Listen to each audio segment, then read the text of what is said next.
My Lord and my God, I firmly believe that you are here, that you see me, that you hear me. I adore you with profound reverence. I ask you for pardon of my sins and grace to make this time of prayer fruitful.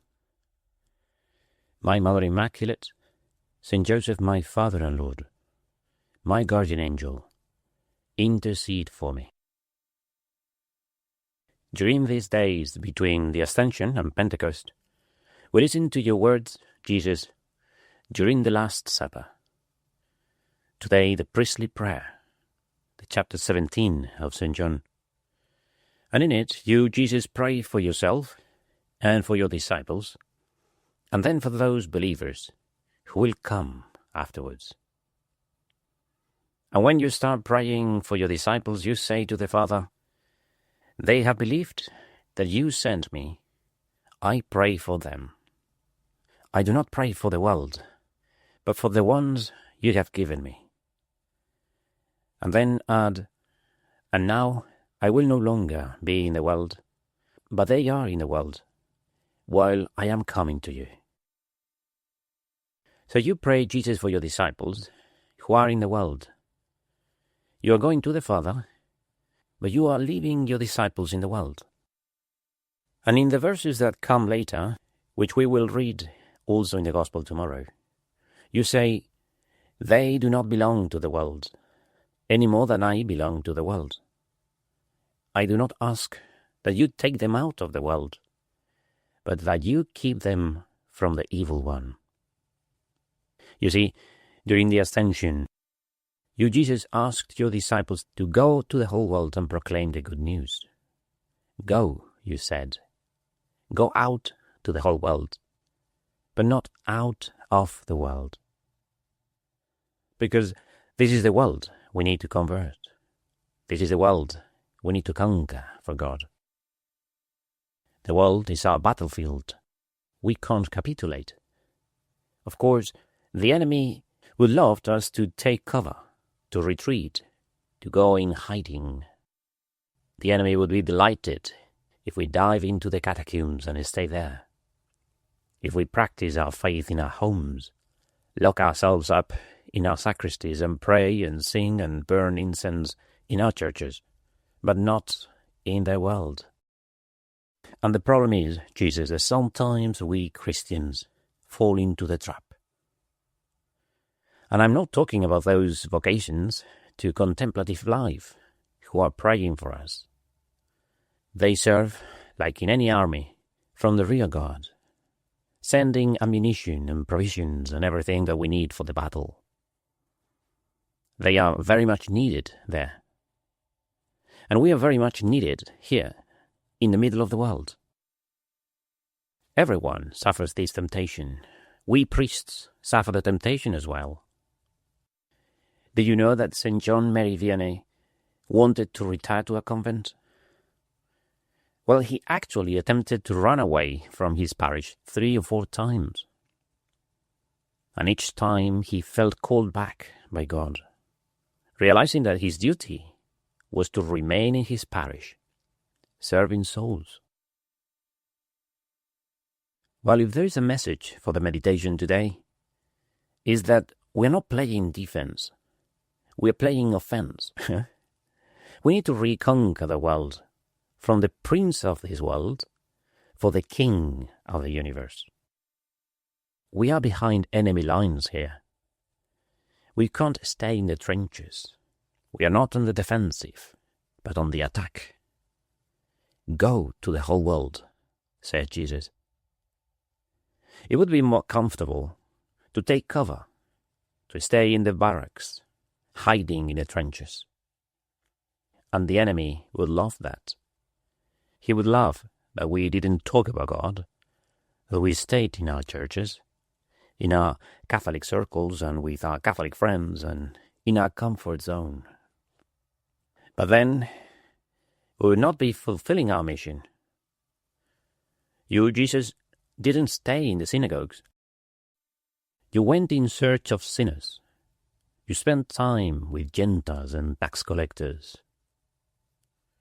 And so we just can't hide our talent. But if we stay in the world, are we not risking getting wounded, getting captured? Don't we risk falling? Well, yes. Yeah. We need to be prudent. The world has overcome many, and we respect our enemies, the world, the flesh, and the devil. Yeah. But we only fear an enemy if we can't overcome it. If we're not in good shape for the battle. That's why we go to the parish to receive the sacraments and to meet our army, to get strength, to recover energy, so we can go out to fight for Christ. In fact, you see, when the Mass finishes, in Latin, it says, ite missa est. Ite. That's the imperative form of go. And missa comes from mito, the verb to send. So, go. You are sent. That's the Latin. In Greek, the one who is sent is called apostolos. Interesting, isn't it? The Mass finishes sending the apostles back into the world. Go. Once we have received your body and blood, Jesus, we can go to war with new strength. We have been restored. Any wound, any tiredness, any weakness has been healed. We are ready for anything. And for those who are afraid of the world, for those who fear that the world may defeat them, subdue them, or infect them, they just need to remember that in Mass they have received a blood transfusion from Christ himself. You see, it's not like we are bionic. No. We're now the X-men and the X-women. X stands for Christ, the anointed. So we're anointed too. With the blood of Christ in our veins, we become Christ's men and women. The X-men and X-women. So don't be afraid of contagion, because you have divine antibodies. Do you remember The War of the Worlds, the novel by Herbert George Wells? It was published in 1898, and it tells the story of Martians invading England with advanced heat rays and trying to take over the Earth because their own planet is dying. Well, spoiler alert. If you don't want the spoiler, then jump 1 minute forward, because I'm going to spoil it. After too much battle and after using all the weapons they had trying to kill the Martians, you see, the Martians are finally destroyed, not by human weapons, but by Earth's microscopic bacteria and viruses. You see, here is the whole point. Because there are no bacteria and virus in Mars, the invaders have no immunity against earthly bugs. We Christians who are in the world, and with help of that divine blood transfusion in Mass, we have developed immunity. So we can't be infected by this world if we are healthy. A healthy Christian who eats and drinks well, eats the body and blood of Christ, and who exercises, especially charity and all the other virtues, and who rests doing meditation and gets enough sunlight, the graces from heaven to keep his immune system strong.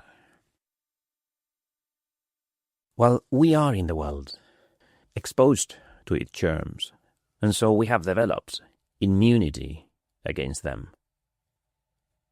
Now, we're not planning to capitulate. Remember the famous speech of Churchill? We shall go on to the end. We shall fight on the seas and oceans. We shall fight with growing confidence and growing strength in the air. Whatever the cost may be, we shall fight on the beaches. We shall fight on the landing grounds. We shall fight in the fields. and in the streets. We shall fight in the hills. We shall never surrender. You, Jesus, have sent us to the whole world, and here we go. To the whole world, without fear, because you, Jesus, have prayed for us, and because we have the Holy Spirit with us, in us. Mary, spouse of the Holy Spirit, support your children in this fight to bring every man, every woman to your Son, Jesus, in the middle of the world, conquering it for Christ. I give you thanks, my God, for the good resolutions, affections, and inspirations that you have communicated to me in this meditation. I ask you for help to put them into effect. My Mother Immaculate, Saint Joseph, my Father and Lord, my guardian angel, intercede for me.